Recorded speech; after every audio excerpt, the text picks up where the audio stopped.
Segunda unidad, aspectos generales de la investigación en las ciencias biomédicas. Especialmente vamos a hablar sobre la ética en la investigación. Es muy importante para ustedes porque todos ustedes van a ser científicos. Cuando están ya ahí, en sus trabajos, cuando ya están ya en la batalla, ustedes van a ser muy guapos y van a querer después investigar cosas. Y para poder investigar, entonces tenemos que estar preparados. Quiero escucharles a ustedes, ¿qué les dice esta lámina, este dibujo que están observando? Por lo menos uno por vez nomás, con mucho respeto porque se está grabando nuestra clase.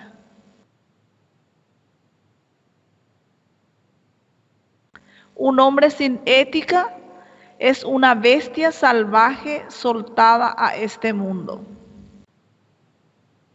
¿Qué les parece? ¿Alguien puede hablar?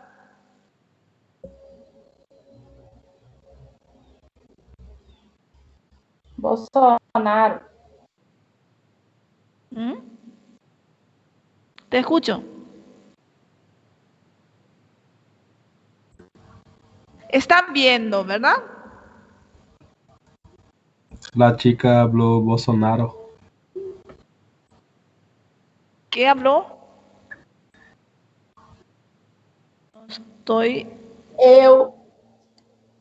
Profe, Sí. quiere decir que el hombre no va a tener respeto y ni consideración a las personas. Sí. ¿Qué más? Estoy admitiendo a más compañeros, por eso más volví ahí.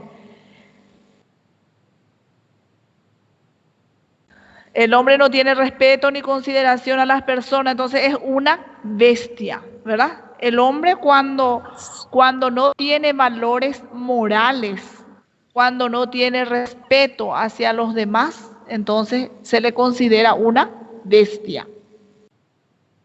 Por eso es muy importante la ética en la profesión de la medicina, porque trabajamos con seres humanos, con personas que tienen vida.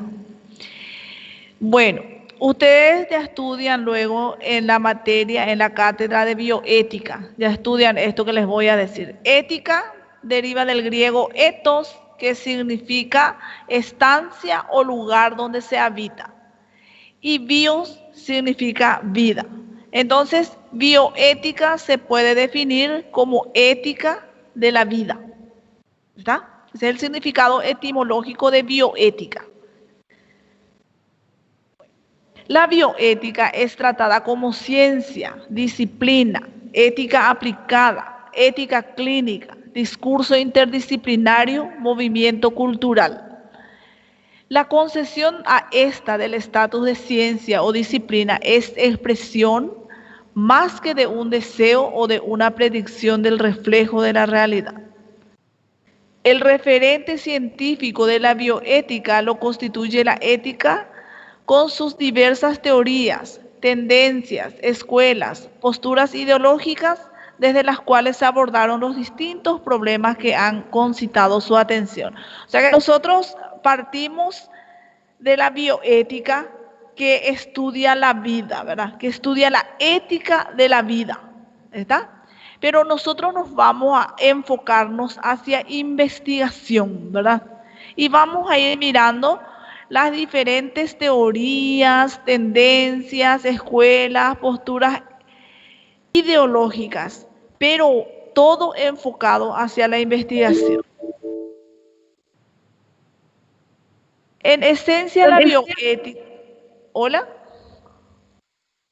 En esencia, la bioética ética aplicada a un campo de problemas cada vez más vastos, aquellos generados por el desarrollo social y en particular científico, tecnológico, que de algún modo afectan la vida del planeta.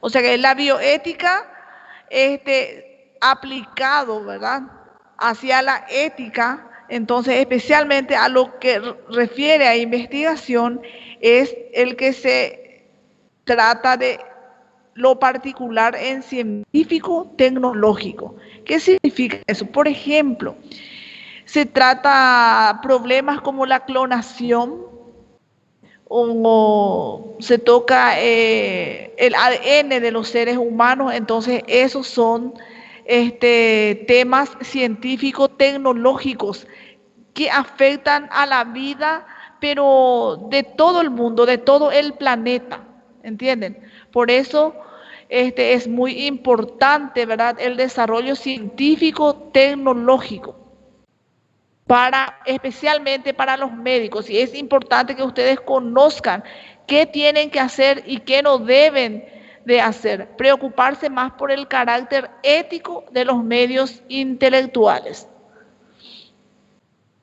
Bueno, el propósito de la investigación biomédica en seres humanos debe ser el mejoramiento de los procedimientos diagnósticos, terapéuticos y profilácticos, y la comprensión de la etiología y patología de una enfermedad.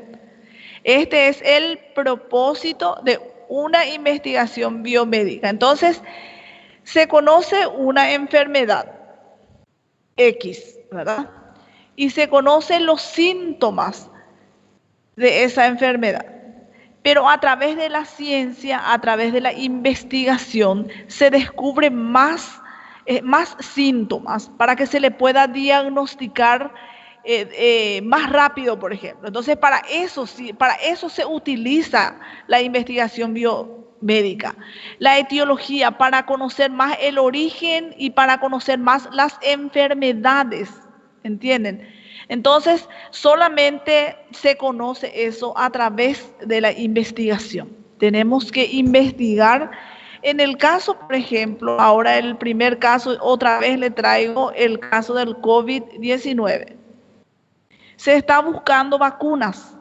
Entonces se están investigando qué sirve y qué no sirve. Ahora estuve leyendo que se estaba creando una vacuna utilizando varios elementos, pero ninguno de los elementos pertenecen a la enfermedad, al COVID-19, ninguno. Pero están creando una vacuna, ¿entiendes? Ya están probando inclusive. Y después vamos a ver por qué es más importante que esa vacuna se cree, ¿verdad?, con otros elementos que no sea del COVID o que no sea de personas humanas. ¿Entienden? Entonces, este propósito es muy importante que ustedes aprendan. ¿Por qué es importante investigar según la bioética? Entonces, para mejorar, ¿verdad?, los diagnósticos, los terapéuticos, los profiláuticos. ¿Qué quiere decir procedimientos terapéuticos? Son los procedimientos que ustedes van aprendiendo y van aplicando a los enfermos.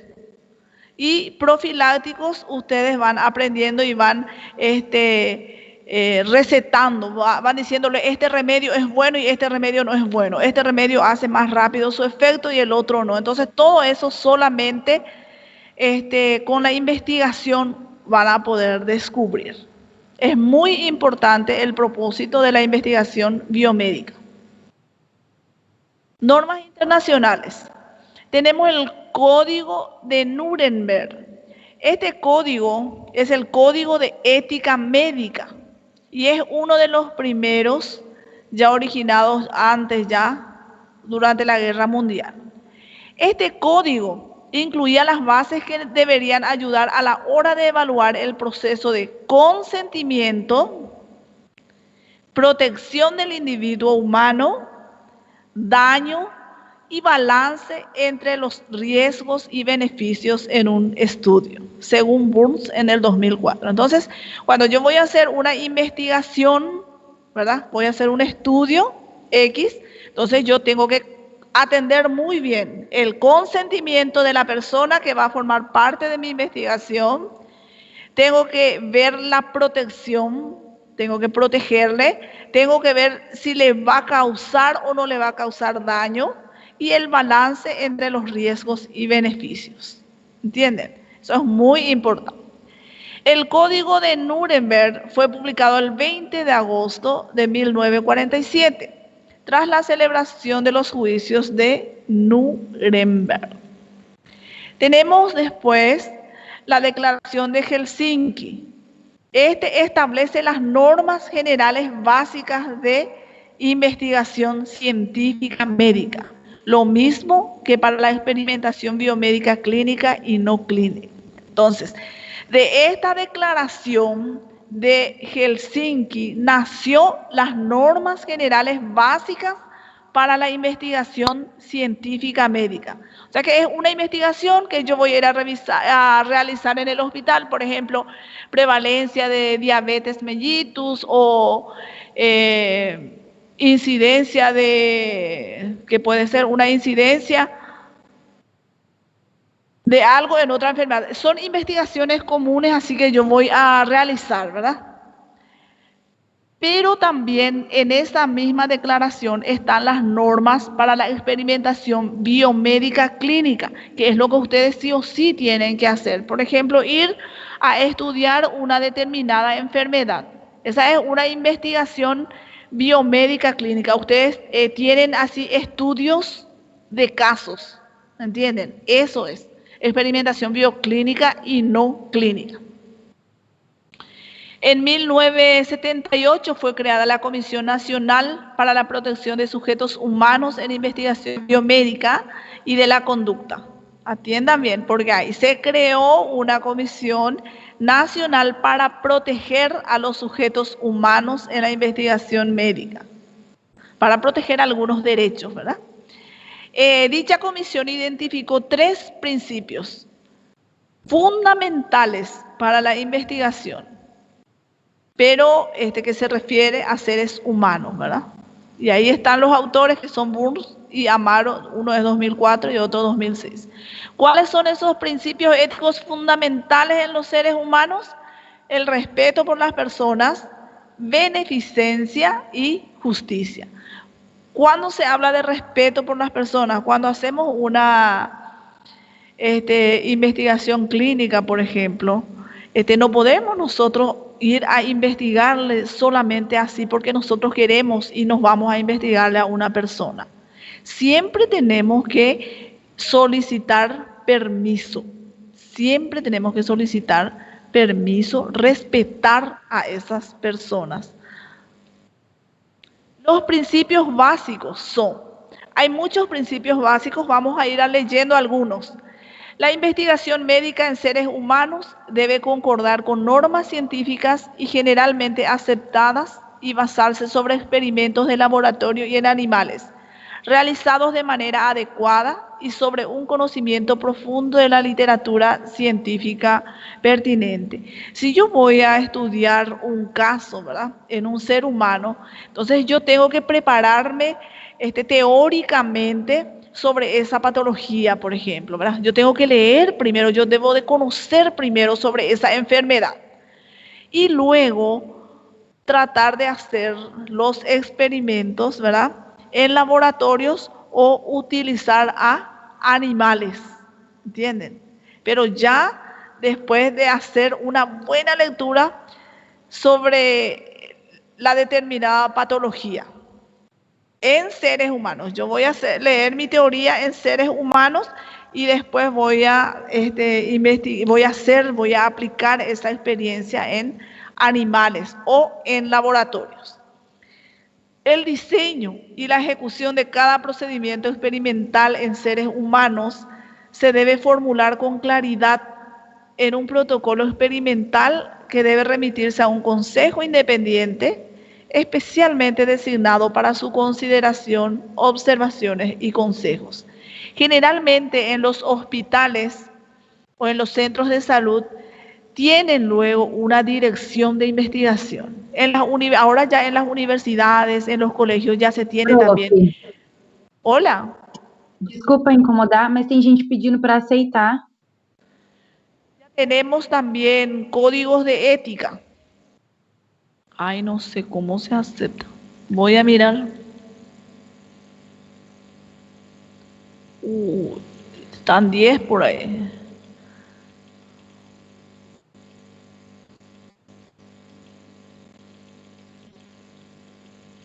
¿Está? Creo que les acerté a todos. Bueno, vamos a seguir. El diseño, ahí nos quedamos. El diseño y la ejecución de, bueno, todo diseño debe ser preparado con mucha precisión, con mucha claridad, ¿entienden? Y este diseño, dentro de ese diseño ya tiene que estar el permiso correspondiente, si es en un hospital, a la dirección de investigación, ¿me entienden? Para que ellos puedan otorgar el permiso y ver todas las sugerencias y las consideraciones que van a ir teniendo en cuenta.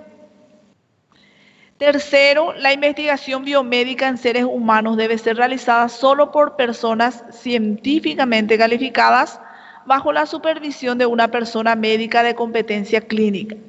La responsabilidad por el ser humano debe recaer siempre sobre una persona de calificaciones médicas, nunca sobre el individuo sujeto de la investigación, aunque él haya otorgado su consentimiento.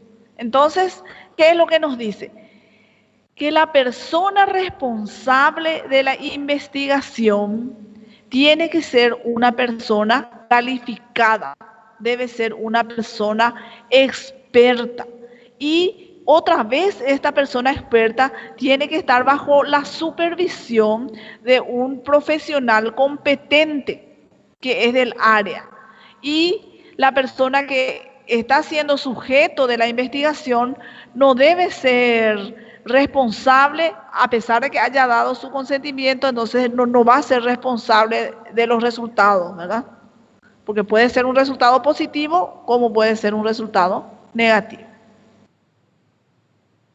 La investigación biomédica en seres humanos no se puede legítimamente realizar a menos que la importancia de su objetivo mantenga una proporción con el riesgo inherente al individuo. Eso sabemos, ¿verdad? Cuando vamos a hacer un experimento, no podemos directamente hacer con seres humanos si es que esto puede poner en riesgo su vida o su integridad o su salud. Es el caso ahora, por ejemplo, ese remedio que toman por el COVID. Cuando en los Estados Unidos el presidente salió a decir, se va a tomar este remedio para el COVID y se va a curar. Que no es una enfermedad grave. ¿Qué pasa? Unos granjeros consumieron ese remedio y al señor, que era el marido, le mató y a la señora le internó en terapia intensiva por unos días. Entonces, no es así que se tiene que hacer. Primero hay que experimentar, ¿verdad?, en laboratorios, en animales, y cuando ya no va a arriesgar la vida del ser humano, ahí usar en personas humanas. Cada proyecto de investigación biomédica en seres humanos debe ser precedido por un cuidadoso estudio de los riesgos predecibles en comparación con los beneficios posibles para el individuo o para otros individuos. La preocupación por el interés del individuo debe prevalecer siempre sobre los intereses de la ciencia y de la sociedad. ¿Qué significa? Que primero, cuando vamos a hacer un experimento o vamos a hacer un proyecto de investigación en seres humanos, tenemos que poner una balanza. Primero, a un lado tenemos que poner los cuidados que nosotros vamos a hacer, ¿verdad? Y en la otra balanza, los riesgos que tal vez pueda suceder. Predecible, ¿verdad? Y ver, pero siempre que hay que hacer, hay que buscar y hay que irse del lado del que le sea más beneficioso a los individuos y menos que le cause más riesgos. O sea que a veces es muy importante la investigación, para el científico es muy importante, ¿verdad? Porque va a descubrir algo, porque va a ganar mucho dinero o porque va a ser famoso. Pero eso va a quedar esperando nomás. Primero prevalece el interés de los seres humanos, siempre. Siempre eso. Se debe respetar siempre el derecho del ser humano sujeto a la investigación para proteger su integridad. y se debe adoptar toda clase de precauciones para resguardar la privacidad del individuo y reducir al mínimo el efecto de la investigación sobre su integridad física y mental y sobre su personalidad. Ya dijimos esto, ¿verdad? Primero tenemos el consentimiento del objeto de estudio, en este caso va a ser un ser humano, ¿verdad? Tenemos que tener el consentimiento. Pero ¿qué tenemos que hacer? Siempre tenemos que respetar su integridad, tenemos que resguardar su privacidad. ¿Entienden? Entonces, es muy importante eso, la confidencialidad, respeto al ser humano. Después, los médicos deben abstenerse de realizar proyectos de investigación en seres humanos si los riesgos inherentes son impronosticables. Deben asimismo interrumpir cualquier experimento que señale que los riesgos son mayores que los posibles beneficios. Como dijimos en el número 5, era cuando los riesgos son mayores que los beneficios o que los intereses de los seres humanos, entonces se suspende el proyecto. El proyecto entonces no tiene que tener riesgos para el ser humano. Si va a tener riesgos para el ser humano, es mejor nomás suspender, interrumpir. Al publicarse los resultados de su investigación, el médico tiene la obligación de vigilar la exactitud de los resultados. Informes sobre investigaciones que no se ciñan a los principios descritos en esta declaración no deben ser aceptadas para su publicación. El médico investigador debe ser muy responsable y realiza su investigación, elabora su informe, ¿verdad? Después de los resultados, elabora su informe. Cuando va a leer el informe de su investigación, tiene que leer paralelamente también, ¿verdad? ¿Qué tiene que leer? Tiene que leer esta declaración de Helsinki, donde están las normas de investigación. Entonces, eso tiene que leer para ver si esta publicación que va a hacer el médico está coincidiendo con esa norma, para no fallar, porque se nos puede pasar vergüenza. Si no, va a estar mal su trabajo y se les puede multar. Cualquier investigación en seres humanos debe estar precedida por la información adecuada a cada voluntario de los objetivos, métodos, posibles beneficios, riesgos e incomodidades que el experimento pueda implicar. El individuo debiera saber que tiene la libertad de no participar en el experimento y que tiene el privilegio de anular en cualquier momento su consentimiento. El médico debe entonces obtener el consentimiento voluntario y consciente del individuo, preferiblemente o preferentemente por escrito. ¿Entienden? Entonces, un ser humano, una persona humana puede dar su consentimiento, pero para dar su consentimiento debe conocer todos los riesgos y todos los intereses posibles. Los intereses y los riesgos debe de conocer.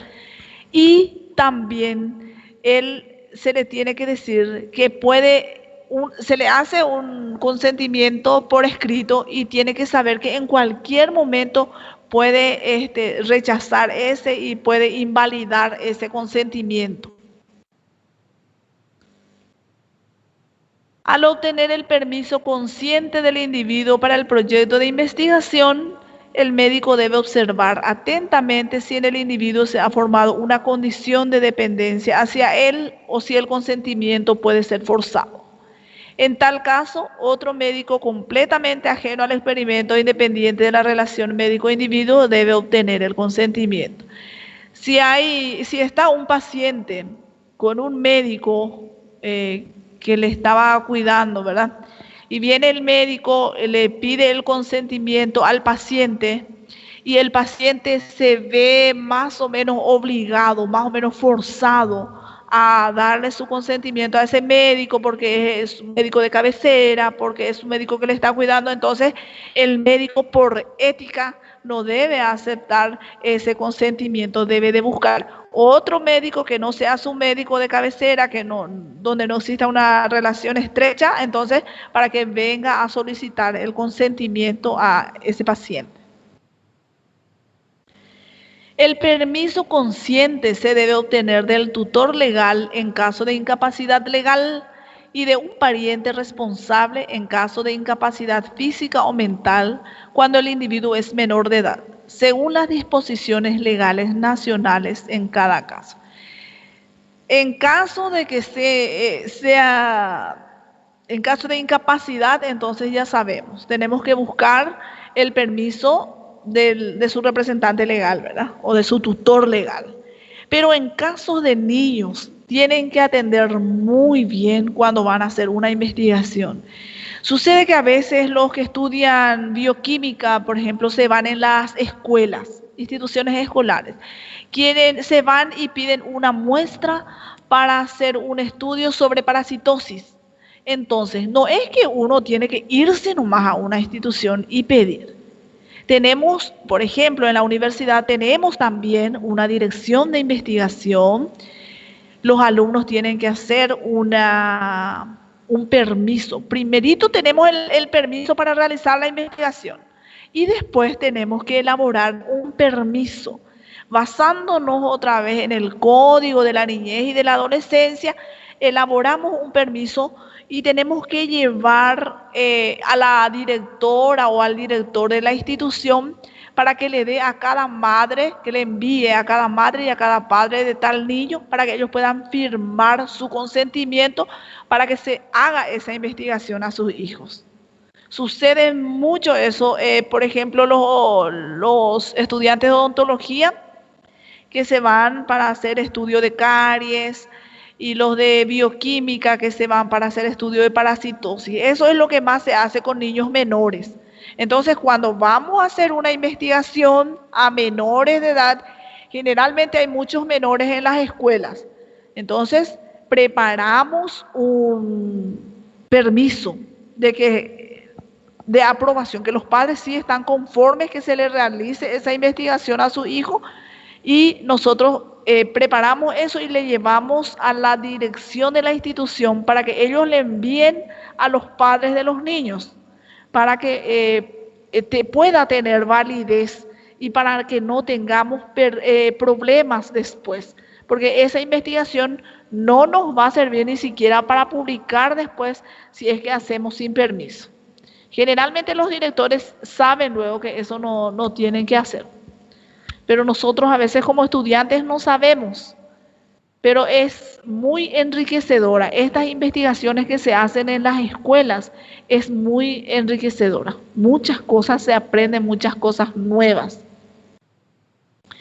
El protocolo de la investigación debe contener siempre una mención de las consideraciones éticas dadas al caso y debe indicar que se ha cumplido con los principios enunciados en esta declaración. Entonces, en la investigación, en la parte de marco metodológico, esa es ya la primera parte, es el objeto de estudio, la segunda parte es el marco teórico y la tercera parte es el marco metodológico o diseño de la investigación. En esa parte, abajito hay una parte donde dice normas éticas y ahí tenemos que poner. En caso de que sean menores, se solicitará permiso a través de una nota a los padres y se va a mantener en anonimato los nombres, porque de repente cuando ponemos una institución es muy evidente, sabemos de dónde provienen los niños de una institución tal. Entonces a veces ponemos nomás de una institución, de tal ciudad, de tal barrio, y ni siquiera ponemos el nombre de la institución, porque hay que resguardar. Hay muchas cosas que hay que resguardar, especialmente cuando se trata de menores. Y también hay casos de enfermos también. Bueno, ahora nos vamos a la investigación clínica. La investigación médica combinada con la atención. La investigación médica combinada con la atención médica. ¿Entienden? Entonces, yo estoy tratando a una persona con una patología X y yo quiero investigar sobre esa patología. Les quiero contar que tengo un colega, un investigador, es brasilero, y él tenía a su papá que sufría de cáncer del estómago. Y él empezó a investigar. Él no quería demasiado que su papá se muera. Y empezó a investigar y cuando ya, él dijo, ¿verdad? Cuando ya estaba a punto de descubrir el remedio que era para su papá, falleció su papá. No es fácil, ¿verdad? No es fácil descubrir el remedio para una enfermedad, porque de repente uno también puede descubrir y usar solamente para él. Él, por ejemplo, después es impresionante cómo un médico que convive así con gente enferma, que hoy se le muere tanto, que mañana se le muere tanto, pero cuando le toca a un pariente, después se desploma totalmente, porque él investigó tipo una cura para el cáncer del estómago y hasta hoy todavía no está publicando su trabajo, porque él se desplomó porque sintió mucho que cuando estaba descubriendo algo, falleció el ser querido, porque por él estaba haciendo. Y si, yo pienso, y siempre digo que los brasileños y los paraguayos también somos muy inteligentes. Si queremos hacer, vamos a hacer. Y yo les insto a ustedes que investiguen, porque estar ahí con los enfermos, ahí es la oportunidad para aprender y descubrir muchas cosas. Durante el tratamiento de un paciente, el médico debe contar con libertad para utilizar un nuevo método diagnóstico y terapéutico. Si en su opinión hay esperanzas de salvar la vida, restablecer la salud o mitigar el sufrimiento, ¿verdad? Entonces, esto ya depende ya del conocimiento del médico, ¿verdad? Porque él está tratando una enfermedad, está tratando a un paciente de una enfermedad. Y él conoce un nuevo método, un nuevo diagnóstico, ¿verdad? Y entonces piensa que aplicando eso le va a salvar la vida a su paciente. Entonces si él está seguro de eso, puede con libertad actuar para poder mitigar el sufrimiento o para poder llegar a la cura de su paciente. ¿Entienden? Los posibles beneficios, riesgos e incomodidades de un nuevo método se deben evaluar de acuerdo con las ventajas de los mejores métodos diagnósticos y terapéuticos posibles. Sabemos, ¿verdad?, que nosotros queremos utilizar, ¿verdad?, los mejores métodos diagnósticos y terapéuticos posibles. ¿Para qué? Para lograr mejores beneficios y disminuir los riesgos e incomodidades.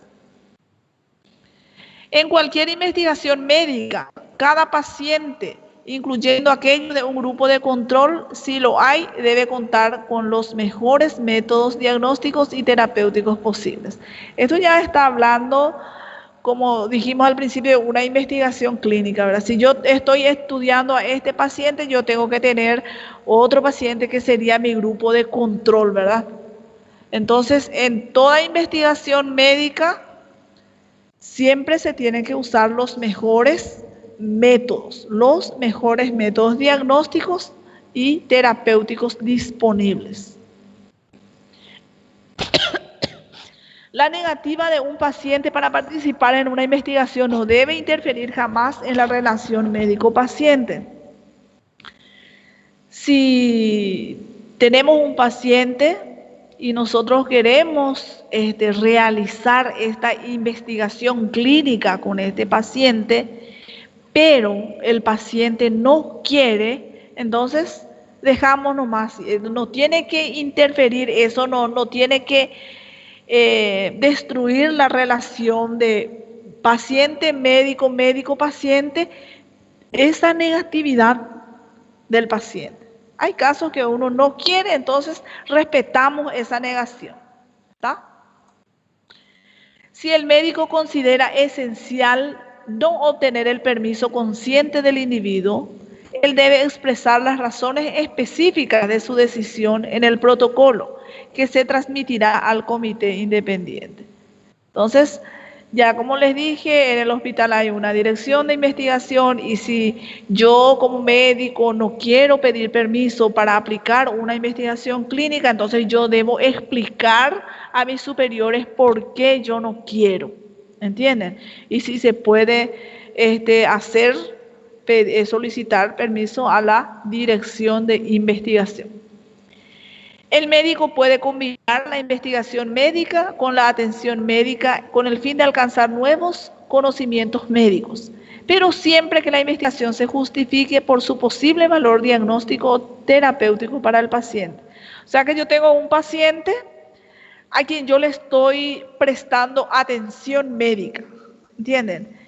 Y de ahí me surge la idea, porque yo soy investigador, voy a hacer también una investigación clínica a este paciente a cierta patología, ¿verdad? Sí, yo puedo hacer, ¿verdad? Tanto puedo hacer mi atención médica como mi investigación clínica, puedo hacer. Pero ya sabemos que tiene que ser, el interés debe ser mejores diagnósticos, debe ser mejores procedimientos terapéuticos. En síntesis, mejores resultados. La investigación biomédica no terapéutica, investigación biomédica no clínica debe cumplir los requisitos siguientes. Primero, esta investigación es la investigación que hacemos nosotros, por ejemplo, generalmente hacen los chicos, por ejemplo, hacen prevalencia de hipertensión o prevalencia de enfermedades coronarias en adultos mayores en tal hospital. Esa es una investigación no terapéutica. ¿Por qué? Porque yo no voy a estar ahí tipo un caso específico, sino voy a ir en el hospital, voy a realizar mi protocolo y voy a ir a hacer un instrumento y voy a descubrir esos resultados. Esa es una investigación no clínica. La investigación clínica es aquella que hacemos con los pacientes. Se hace generalmente estudio de casos, porque yo tengo un caso acá, ahí tengo otro caso y otro caso. Los tres casos son diferentes, generalmente no se puede generalizar. Pero cuando es un caso, una investigación no clínica, sí se puede generalizar, podemos hacer estudios cuantitativos o cualitativos, entonces es otra forma. No se trabaja directamente con el paciente en el caso de una investigación clínica. En la aplicación puramente científica de la investigación médica en seres humanos, el deber del médico es permanecer en su rol protector de la vida y la salud del individuo, sujeto a la investigación biomédica. Otra vez, los individuos deben ser voluntarios, con buena salud, o pacientes cuyas enfermedades no se relacionan con el diseño experimental. Ahí está, no es un diseño experimental, es otro tipo de diseño. Puede ser descriptivo, puede ser explicativo, pero no experimental.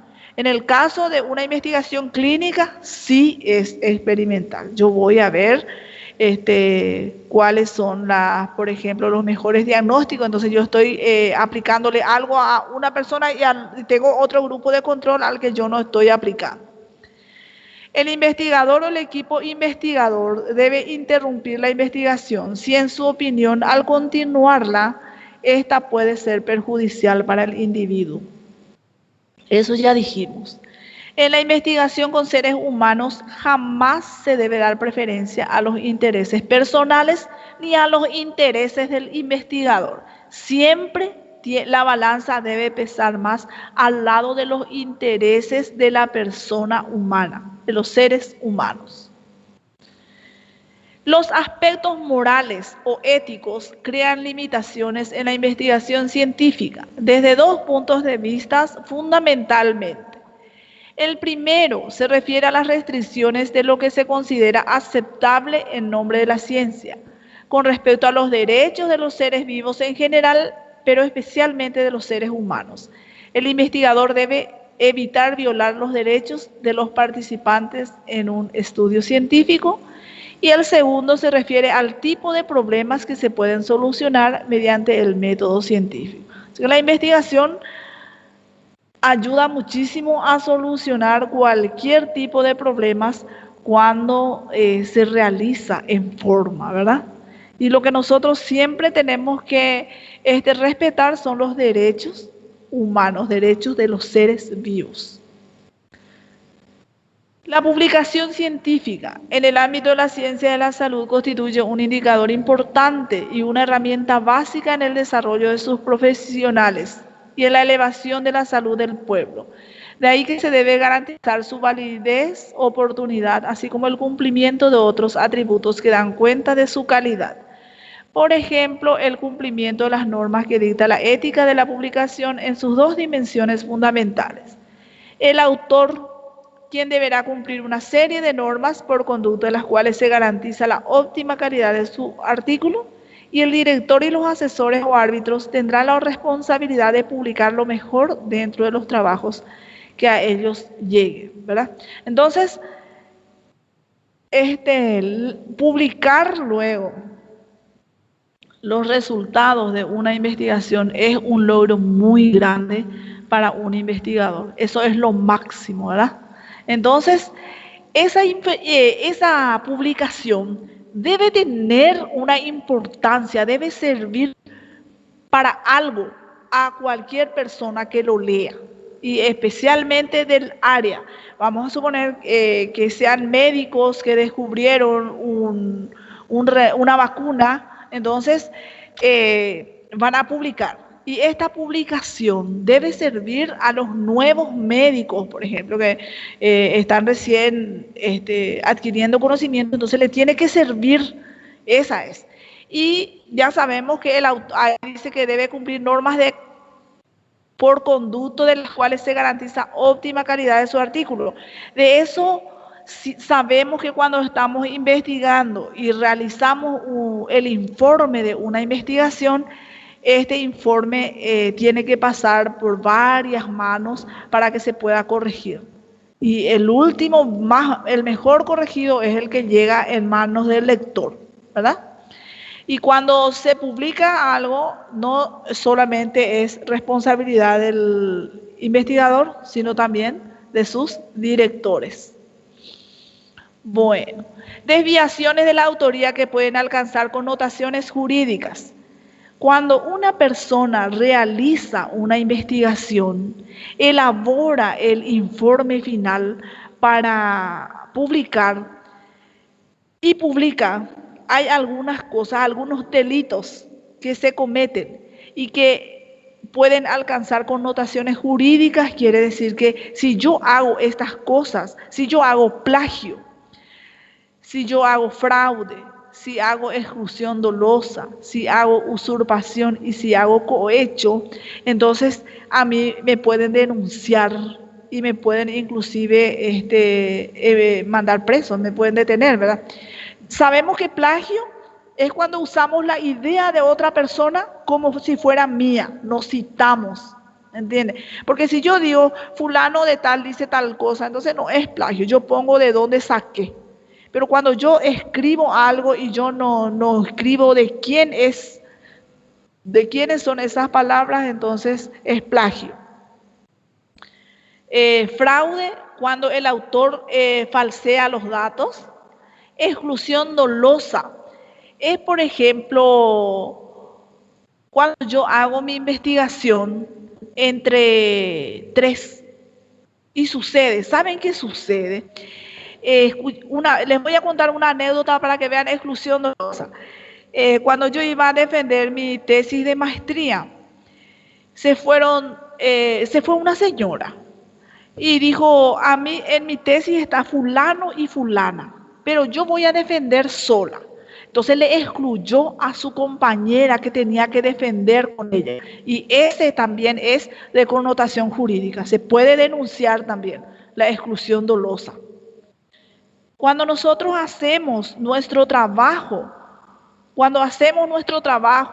todos quienes están con nosotros tienen que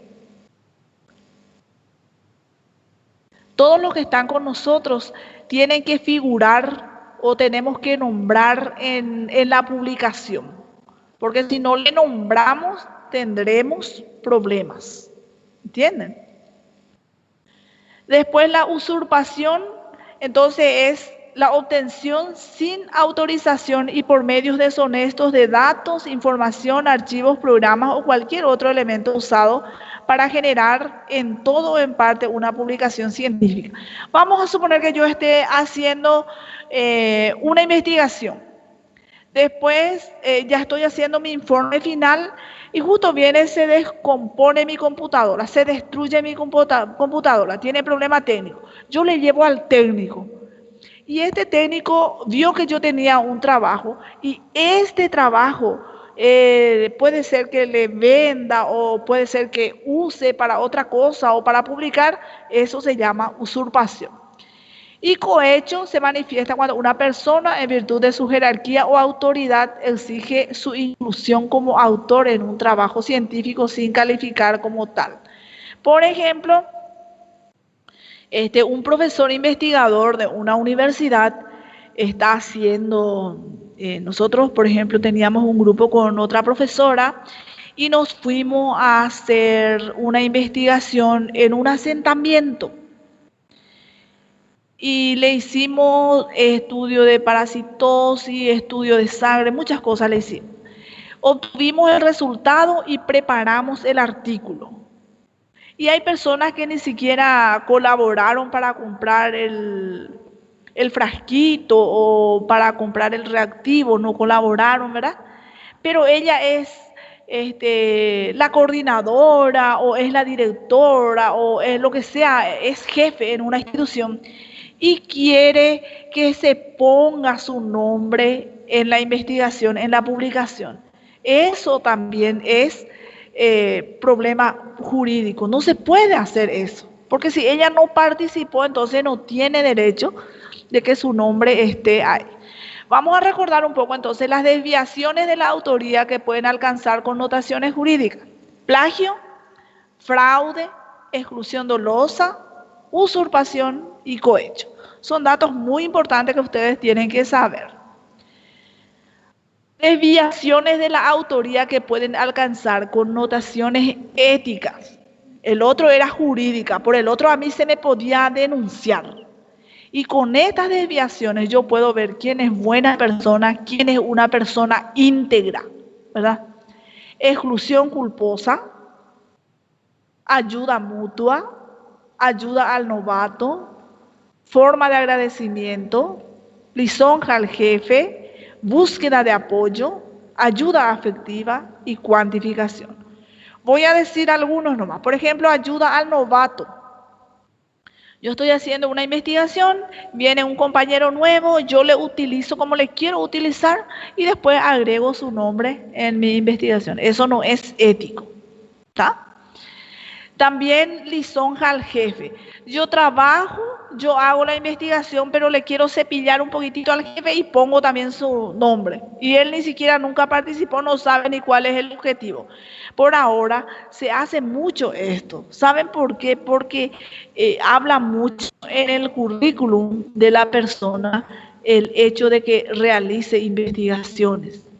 La ANIAE, por ejemplo, en un formato del currículum que ellos envían, te ponen luego si ya hiciste publicaciones, cuántas publicaciones hiciste, cómo se titula, todo eso. Entonces, por eso a veces la gente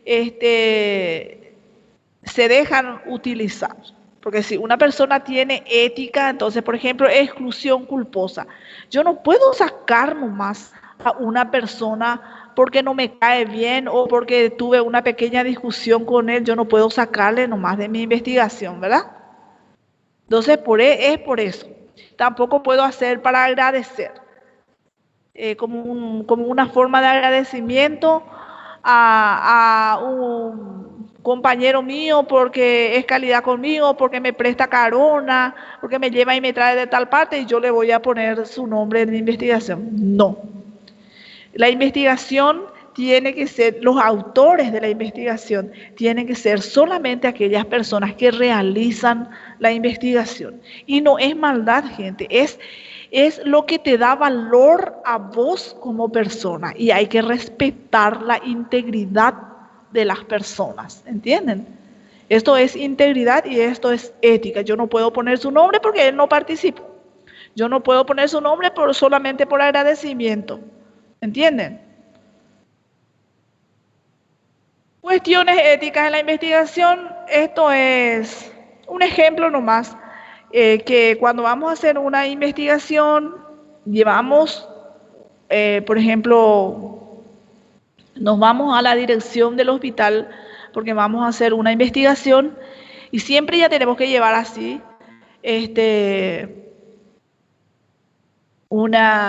las formas de aprobación para adaptarse a los requerimientos legales de la localidad donde se lleve a cabo la investigación. En varios países no existe todavía una regulación de la materia.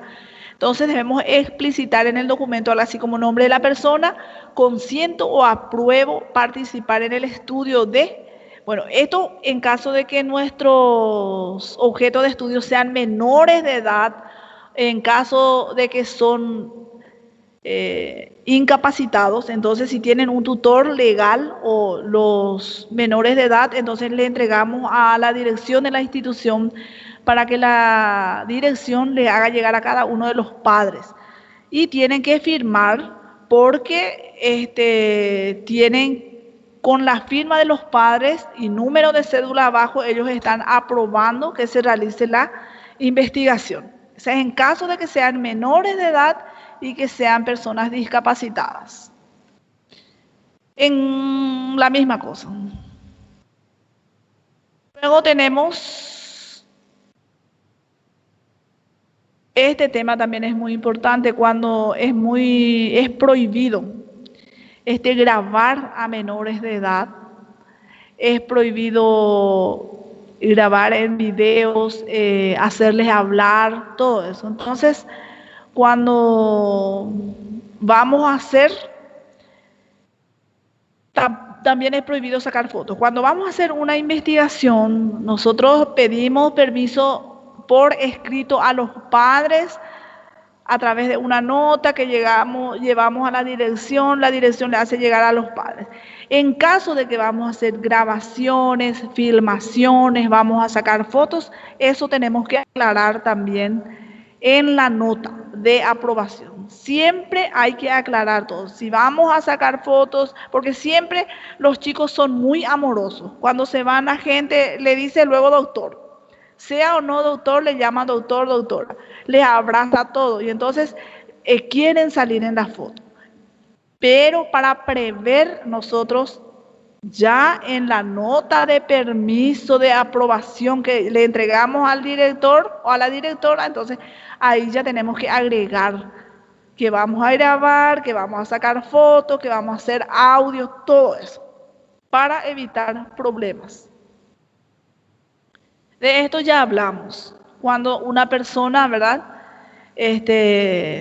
Un ejemplo nomás, vamos a hacer una investigación clínica a un enfermo, entonces yo tengo que guardar la confidencialidad y el anonimato. Significa que yo no voy a publicar su nombre, yo no voy a decir su identidad, no voy a decir dónde vive, ¿entiende? Es guardar en secreto. ¿Está bien? Otro elemento importante es el respeto a la privacidad de los participantes. No podemos entrometernos en la vida de las personas. El investigador o investigadora está obligado a proteger a los participantes de riesgos, daños y amenazas que pudieran afrontar ellos y el equipo de investigación. Respeto al lugar donde se efectúan las investigaciones. Sabemos ya eso, ¿verdad? Cuando vamos a hacer una investigación en un hospital, entonces tenemos que preparar una nota, solicitar permiso a la dirección y ese director debe de direccionar la nota al área al cual nosotros vamos a irnos, ¿verdad? Y también observar y cumplir con las reglas del sitio, recordar que somos invitados, por lo cual tenemos la obligación de ser amables, cooperativos, cordiales, respetuosos de las personas, sus creencias y sus costumbres. Estaba un estudiante de medicina en el, no sé de qué facultad es, en el kilómetro 16, y se fue una señora que tuvo infarto, ACV tuvo. Y su diagnóstico era muy feo. Su diagnóstico era de que en un momento, en media hora, en una hora iba a morir. Y viene una, yo ya le digo médica, porque yo creo que ya estaban terminando, y se va y le habla. Y sale la señora, le reza, no era de la religión católica, era cristiana. Y hablan así, y la médica, la nueva médica, le hablaba, y le hizo rezar. Y así se le respeta al paciente. Si ella es católica, se respeta su religión católica. Si es cristiana, se respeta su religión cristiana, ¿verdad? Se respeta su creencia. ¿Entienden? Otros asuntos éticos, atiendan bien, se deben recolectar, es cuando una investigación es cualitativa. Se deben recolectar opiniones, se deben incluir todas las voces y puntos de vista de los diferentes participantes, ¿verdad? No podemos discriminar o marginar a ciertas personas. Asimismo, la investigación no tiene cabida el racismo o la discriminación. Ya les dije a ustedes. Comité de investigación es algo nuevo y es algo que todos tenemos que tener en las instituciones, en las facultades, en las universidades, en todas partes ya tiene que haber un comité de investigación. Una de las tareas de los comités de investigación es promover la investigación, que los estudiantes investiguen. Y otro es que, por ejemplo, si los estudiantes de una determinada universidad están haciendo una investigación, entonces este comité tiene que anotar todas las investigaciones ya que se realizó. ¿Para qué? Para que el otro grupo que viene y va a hacer otra investigación, entonces que no se repita el mismo tema, el mismo lugar, ¿entienden? Porque eso hace que la investigación no sea válida. Vemos que ya tenemos comité de investigación, derecho del autor, ya les dije. Mi trabajo, todo lo que yo escribí, otra persona no puede usar. Si va a escribir lo que yo escribí, entonces tiene que citar, tiene que poner fulano de tal y el año que se escribió. Ese es derecho del autor. Y esto también es muy importante, que el creador de una obra puede prohibir o autorizar. Si yo hago un trabajo, yo puedo prohibir o yo puedo autorizar su reproducción bajo de distintas formas, tales como la publicación impresa y la grabación sonora. Su interpretación o ejecución pública, por ejemplo, en una obra de teatro musical, su grabación, por ejemplo, en discos compactos, casetes o videos, su transmisión por radio, cable o satélite, su traducción a otros idiomas o su adaptación, como el caso de una novela adaptada a un guión, ¿verdad? Cuando yo realizo una investigación, entonces yo como autora de esa investigación, ¿verdad? Yo puedo prohibir o puedo autorizar, ¿verdad?, que se publique, ¿entienden? Y es todo por hoy.